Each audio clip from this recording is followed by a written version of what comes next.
ওয়ারিসদের সম্পদ ওয়ারিসদেরকে না দিলে তাদের পরিণতি কি হবে? উদাহরণ, একজন বোন শরঈ বিধান মতে পায় 40 শতক জমি, তবে ভাইয়েরা তাকে 20 শতক জমি দেয়। কারণ হিসেবে বলা হয় তারা ভাইয়ের বাড়িতে বেড়াইতে আসবে, এই জন্য ইহার বিধান কি?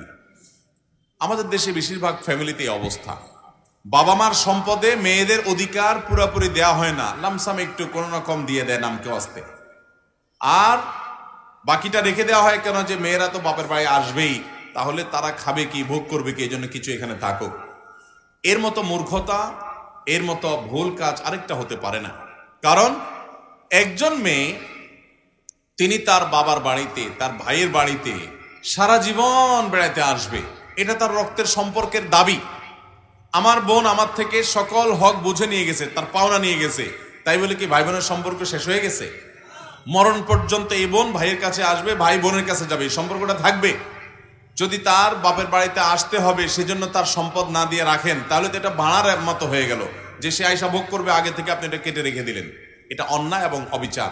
বোনদেরকে তাদের প্রাপ্য হক বাবা মায়ের সম্পদে পরিপূর্ণভাবে পাই পাই করে বুঝাই দিতে হবে। আমরা চেষ্টা করবো তো ইনশাআল্লাহ। বোনদের হক পরিপূর্ণ বুঝাই দিছেন, এরকম মানুষ আমাদের সমাজে খুব কম, খুব কম। আমি বিভিন্ন মাহফিলে জিজ্ঞাসা করি, আপনাদের এই মজলিসে কয়জন আছেন বলতে পারবেন এই এলাকার, এই গ্রামের মানুষ যাকে সবাই চিনে,